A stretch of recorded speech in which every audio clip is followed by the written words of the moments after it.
so early in the day. I know being part of Karachi, it's always a challenge to get up and be outside so early in the day. Thank you very much for making it. I would also like to welcome John Timmerman, who flew all the way from US to be with us and share his experiences, his thoughts with all of us. I know most of you are aware of Teradata, what we are, but for the benefit of those who probably are not that aware about Teradata, I'll just briefly share with you some of our details. Teradata has been part of NCR, and I think most of you are from the banking community. Probably you know NCR quite well. Teradata was part of NCR till 1st October 2007.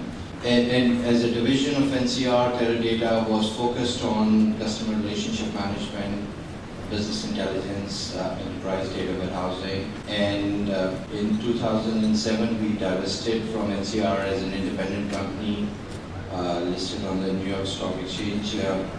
And our focus has been primarily on customer relationship management, business intelligence, data warehousing, and while NCR continues to focus on its ATM, self-service banking, and retail business. Teradata, while it divested 2 years ago, but itself is celebrating 30 years of its existence as a business intelligence data warehousing function. We have been involved and currently we are there in over 100 countries through direct or indirect representation. And our key focus is the area of business intelligence, and that's what we try to excel in. Today's session, we thought this worldwide phenomenon we all saw, especially with this economic downturn, the financial industry worldwide got severely hit. If my figures are correct, only in 2009 there have been more than 100 banks in US which went out of business. It had a major impact in Europe. I know that thanks to a bit of regulation with the state bank and a bit of control, the banks in Pakistan did not face the similar level of turmoil. Yet we all understand with the law and order situation, we are in a situation where we are facing turmoil. And I think not only just the banking sector, but generally the business in country is going through challenging times. It is our endeavor to try to work with organizations to provide them with the information when they need and provide them with the right information so that they can take timely decisions, which becomes more important in the current scenario where one way of looking at improving the operations is to get maximum efficiencies. Anyway, that's not what I'm going to be talking about. That's what John is here for. So I will not keep you waiting more. I would like to invite now John to come and share with you. I'm on purpose not introducing John because John would want to introduce himself. The topic for today that I'd like to spend the next hour and a few minutes kind of introducing is how to leverage the power of customer insight. And we'll focus quite a bit on what some people just generically call CRM or customer lifecycle management. I tend to call it in a broader context customer management, because we're not only managing the relationship between ourselves and the customer, we're managing the customer's progression through their relationship with us as a business. And so we'll talk for the first portion of the presentation on how do I retain high-value customers, how do I identify high-value customers, and how do I change the way that I do business in order to interact with those critical customers to me. And then we'll take a little bit of a break, and then we'll come back and we'll focus a little bit more on specific challenges during troubling or challenging or recessionary economic times and how we apply some of those lessons to this particular area of customer management. Coram gave you a little bit of an introduction about me, which was basically my name, and that doesn't tell you a whole lot. He mentioned that Teradata is 30 years old. I have been with Teradata for almost 20 of those. So I'm not the longest Teradata employee, but I'm not the newest person in Teradata either. I was basically recruited directly out of the university and started off in the sales ranks like many people do, and progressively moved from sales to global sales support into pre-sales consulting and ultimately into the marketing role that I serve in today. And I've been, to me, I consider it fortunate enough to have been exposed to companies all around the world. This is not my first time to Pakistan. In fact, I've been to over 50 countries in the 19 years that I've been traveling with Teradata. You do some quick math, that tells you I probably have a lot of frequent flyer miles, which I do, to the point where when somebody says, hey, if you'll sign up for this new program, we'll give you 500 more frequent flyer miles. That means nothing to me.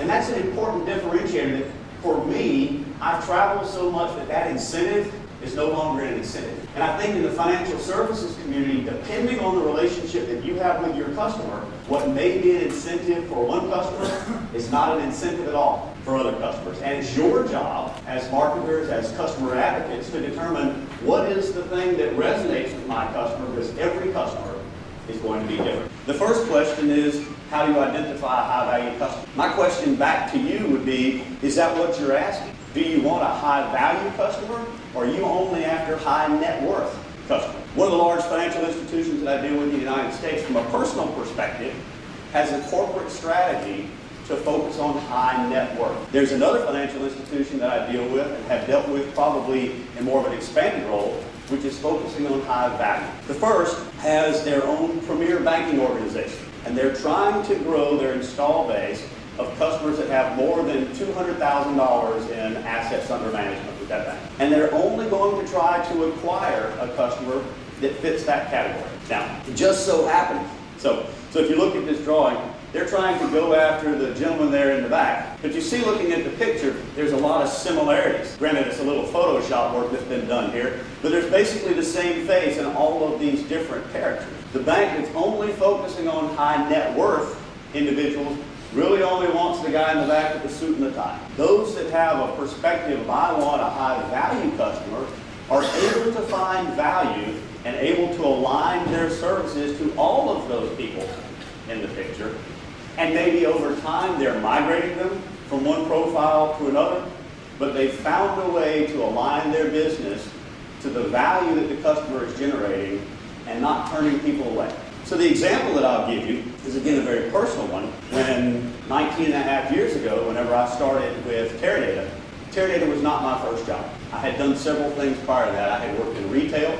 I had been a swimming instructor. I had been a lifeguard at a camp. I had been a bartender. Matter of fact, I made the connection across the bar where I worked that landed me the job with Teradata. So if somebody says nothing positive ever comes out of a good drink, well, it turned into a 19-and-a-half-year career for me. So it might not work for everybody, but I'm at least one example of where having a good stiff drink actually turned into something good, and that was a career at Teradata. But when I first started with Teradata, I had a long-term relationship with one particular bank. I had a savings account. I had a check. And I had chosen that bank not because of their corporate strategy. I had chosen them because their branch location was close to my home, and they had a very extensive and convenient automatic banking machine, or ATM network. So I was looking at them from a convenience perspective. And the bank that I was dealing with by the time I started with Teradata wasn't the bank I started my relationship with. Mergers and acquisitions had taken place.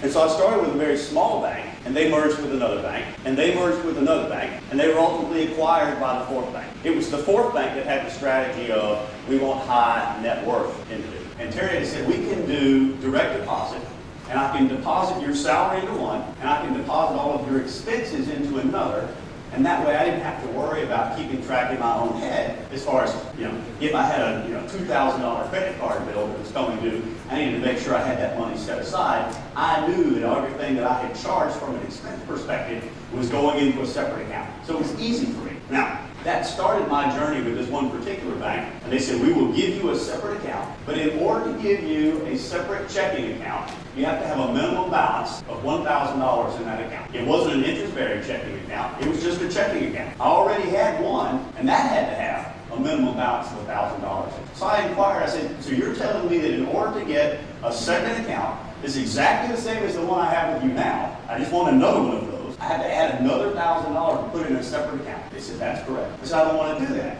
They said, well, you're welcome to, pursue a relationship with another bank. I said, well, that's what I'll try. So I went to another institution, and they said, well, you know what? We're happy to have you. I had a savings account with them, and they said, based on your existing savings history, we'll go ahead and just give you more credit or another checking account. Now, they asked I put $500 in that, but it was actually an interest-bearing checking account. So one bank said, you have to maintain, for what I needed, I had to maintain $2,000 in two separate accounts, and I wasn't earning interest on either of those. And the other one said, based on the relationship that you have with us already, just put $500 in that checking account. We'll let you earn interest on that $500, and you can have the separate checking account that you're looking for. So that's what I did. And I pursued two different relationships. And at the time, it wasn't a matter of my value to them. It was a matter of convenience. I had one that I had for my base salary, and everything that I was buying throughout the week, I could write checks from that account. And the other, I just knew from a convenience perspective, I had all of my reimbursables going into a separate account, so it was easy for me to manage. Now, things got interesting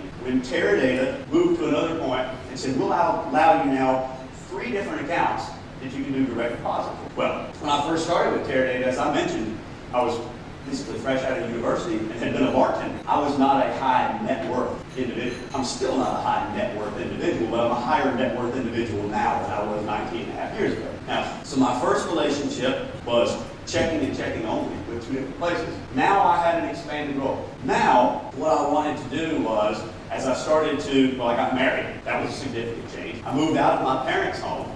So now I had my own lodging that I had to provide for. I was renting an apartment. Still hadn't owned a house, still just was renting an apartment. But again, because I think, how can I make this easy for me? If I have 3 accounts that I can do direct deposit towards, 1 is my base salary, 2 is all the reimbursables for my travel. If I could take a percentage of my base salary, I get paid every 2 weeks. If I could take a percentage of my base salary that equal to half of what my apartment rental was going to be, at the end of every month, I knew in that 3rd account, I was going to have the amount of money that I needed to take the rent. I didn't have to think about it. I didn't have to make sure that I didn't overspend in one account. I knew what the end result was going to be. So I went back to the first institution, the one who was going after the high net worth individual. I said, I've already got a checking account with you. You can put it on the exact same account. I just need another checkbook. I'll pay for the checks. I just need another account tied to the first with the exact same deal that I have. He said, we can't do that. We've now changed. We need a $2,000 minimum sustained balance in that account. That seemed extreme to me. So I went to the other ones, and they said, it doesn't cost us anything more than a teller's time to push a few buttons and establish another account, which service you doesn't cost us any more. We'll put both of the accounts in the exact same statement. I don't have to increase my postal charges to send you the statement. Today it's doing all electronic anyway. So the second bank said, we'll give you that second account, and we're not going to charge you $2,000 as the base balance. We'll just give it to you. You've already got enough assets under management. We trust you. We've known you for 10 years now. So that established that relationship where every 2 weeks, half of my rental obligation was going into that account. Well, my marriage flourished. My wife decided she was going to keep me. We moved out of the apartment and into a house. Now, the thing that's changed is now the house value. Real estate market has done relatively well for me, so the house value has gone up. I probably have now, if you consider my mortgage, if you consider my children's education accounts, if you consider my savings account, if you consider the 2 different checking accounts that I have with this other organization, I probably now have more than total $200,000 in assets under management with that account or with that institution. I wanted to do business with the first bank. I was happy with them with their location. I was happy with them with their automatic teller machine network. What I wasn't happy with was the way they valued me as a customer. There are a number of things that I can do to enhance revenue. I can improve the customer experience. I can make them want to do more things with me. I can tell them all the different products and services that I have available to them. I can convince them that I'm the best relationship that's out there. Or simultaneously, I can look at how do I improve my operations to the point where I'm able to consistently drive more and more cost out of my organization, more and more cost out of maintaining the relationship with that individual. So I'm progressively making more and more profit, more and more margin off the relationship. This would be what I would call the normal model. I'm trying to do something to increase revenue, and over time I'm trying to do something to incrementally decrease cost. But then things changed about 2 years ago when the economic bubble burst. So now my revenue line may not be going up. Now my revenue line may be flat or maybe on a slow decline. If I'm going to remain profitable, if I'm going to remain a viable financial institution in that market, I need to reduce costs at an ever-increasing rate. I can't keep the same cost structure that I had. So the profit wedge has tilted, but the fundamental dynamics of that profit wedge have not changed. Now, whether or not you decide as an institution that you want to go after a high net worth client base, or you just want to go after valuable customers and make sure that the cost to service and support that customer is aligned in such a way that you're able to make incremental profit, incremental revenue off of that relationship. No matter what your strategy is, it used to be much easier to get the attention of your target customer. It used to be that there were only 2 or 3 banks to choose from. Now, luckily, it's almost come back to that. Coral mentioned there have been hundreds of banks that have gone out of business, and so the overall number of competitors has actually shrunk, which to me as a consumer is good. I don't have as much choice to make. But it used to be easy. Put out a sign, open up your bank, say, I'm here for business, get a couple of people to see what you're talking about, convince them that you have a pretty good product, and probably they join up. Because the channel manager for my ATM network, he's going to say, I want to go after the best and brightest customers, and I'm going to come up with some sort of campaign to target those people. And the guy who's in the branch, he's going, I'm going to go after the exact same profile of customers, and I'm going to do everything I can do to get those people.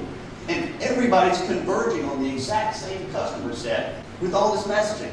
And just like I did when my wife was going, we need to fix the wallpaper. I just, enough, I don't hear it anymore. The way to cut through the clutter is once you decide who you're targeting and why you're targeting them, you need to make sure that the message you deliver has these 3 components. It's like a milking stool that has 3 legs. If any of those legs is gone, the stool falls over. The message that I deliver has to be significant to the individual. The business need I'm responding to has to be significant enough to me as a business for me to want to chase it. I don't want to acquire a customer based on some piece of insight if they're not going to be able to drive incremental value to me. The message has to be relevant. I have to deliver it across the channel that the consumer is using, not just the one that I want to push the message out across, or the one that has the most data, or the one that's the most sophisticated. And lastly, it has to be time. A good example of this comes from the National Australia Bank. We've been doing business with National Australia Bank from a Teradata perspective for much longer than we have from a CRM perspective. But from a customer management perspective, we've been dealing with them since probably around 2000. We started developing, co-developing some joint products with them. One of my favorite examples that they have is of a significant deposit. Now, bank number 1 in my initial example would say a significant deposit for us is any deposit over $30,000 or $100,000. National Australia Bank had a different perspective. They were more like the second bank that I was talking about in our earlier example. They said, there's value in every relationship if I align my business and my service and my products to that relationship in the right way. I can get value from just about any relationship if I interact in the right fashion. So their view isn't, here's the threshold that makes a deposit significant. Everybody would like to be able to respond to $30,000 or $50,000 deposit. They said, I want to be able to respond when my consumer does something that's significant to them. So their metric that they put in place was anytime one of my customers makes a deposit that's more than 380% of that individual's average deposit, we'll categorize that as significant. Now, from a marketing perspective, that's saying one thing. I'm not looking at the dollar amount or the rupee amount. I'm looking at that amount relative to what that consumer typically does. Now, from an operational perspective, if you've got anybody from the operations side here, that creates a completely different type of problem or issue as far as calculating, because I'm not just looking for all the deposits. If it's above this level, if it's above a dollar amount or a rupee amount, it's significant. No. Now what I'm having to do is in real time, I'm having to look at every single deposit that's made, compare that to the calculated average deposit of that individual, and then and only then, if it's over a particular threshold, do I call it significant. But they went with the latter example. If it's more than 380% of that individual's average, it's significant. Now, that was the first thing that they triggered off of. And if you think through it a little bit, if any of you were to make a deposit that's close to 400% of your average deposit amount, it's probably a big deal for you. I know it would be for me. I'm not sure that, I think maybe once or twice in my entire life I made a deposit that's 400% of what my average deposit happens to be. Well, if the customer wants to do research in the branch, then you set yourself up wrong. If the customer wants to do the provisioning across the web, then you set yourself up wrong. So the customer is dictating which channel they want to use, and the customer is dictating which channel they want to use for what purpose or what stage of that decision process. Is it while I'm doing research? Is it while I'm buying? Is it while I'm checking on the delivery of that product? Is it while I'm being served for that product? So let's talk about customer experience driving that engagement. The engagement with the person is not just interaction. That's part of it. But I have to be involved. I have to be interacting. I have to be intimate. And I have to be able to influence that individual. So it's not just delivering a message. It has to be a message with purpose that cuts through the clutter, that's relevant to the consumer, that's delivered in a timely fashion, that helps them relative to whatever phase of the purchase decision that they're in. And it has to drive a positive experience. If they have a positive experience, you can see that, what is that, 60, 70, 90%?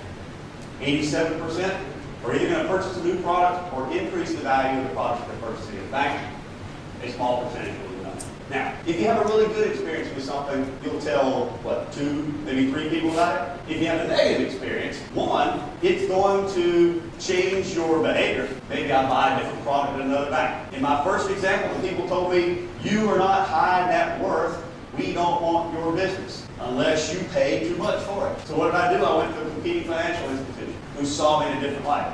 I had a positive experience with them. I was more inclined to continue doing business with them. Some people are stubborn. They're not going to do anything different. It's like, I have a bad experience, but I'll let it happen. Some people will stop the product. Some people will switch banks entirely. The negative impact has a greater ripple effect. I've got the car that I own now, it came from the manufacturer with satellite radio installed. At the time, that was a big thing. Everybody had to have the satellite radio. It got to the point where I wasn't listening to it. I was just listening to CDs and stuff in the car. But it was nice. I had satellite radio. If I wanted to listen to 24 hours worth of country music, I could do that. If I wanted to listen, I don't know why I would have done that, but if I wanted to, I could have. They've had me as a profitable customer where I started off paying $400, then like $340 or $350, and I'm down to $200, but they're still making money at it, obviously, because they keep offering me a lower price. So they reach a point where they think I owe them $34. I'm contesting it. I've got their salespeople calling in trying to give me a better deal. I told them, I'm not going to sign up for this new service unless you'll waive this $34 because I don't believe I paid. I owe you that. I asked you to do one thing. You didn't do what I asked you to do. I'll sign back up again. I will sign back up again for, I think it was $170 a year was my new deal. I'll sign back up for $170. I'll give you $170 worth of cash in this coming year if you'll waive this $34. Billing says we have to get $34. Sales says we have an opportunity to get $170. Nowhere in the middle where these two groups communicate. So I've got one group trying to sell me something, one group is really hung up on their $34, and I said, unless you waive this $34, I'm not going to sign up for this new thing. I called to complain to the billing person, and here was the kicker. They said, if you want to argue the charge, wait 2 weeks, and we'll have turned this debt over to a third-party collection agency. They were going to sell the $34 debt obligation for a percentage of that. Let's say it's $25. So they're willing to give up some of that, sell it to somebody else, give them the obligation to get the money back in. I said, you have got to be kidding me. We're arguing $34. I'm waiving $170 at you right now. The difference is all margin. And they said, no, we're not going to do it. As a matter of fact, we're going to sell the $34 that you owe us to somebody else for $25. We're not even going to make the full $34. I said, is there anybody in your organization that has a brain in their head? The lady says, I don't appreciate your tone, sir. My tone doesn't enter into it. It's the logic of your business decision. You're encouraging me to do something that's bad for you as a business. I said, is there anybody in marketing that I can talk to? That's once again where she said, if you want to argue the charge, you're welcome to talk to a third-party collection agency. I said, you're missing the point. I'm trying to continue what has been a 5-year profitable relationship for you, and you're arguing over pennies.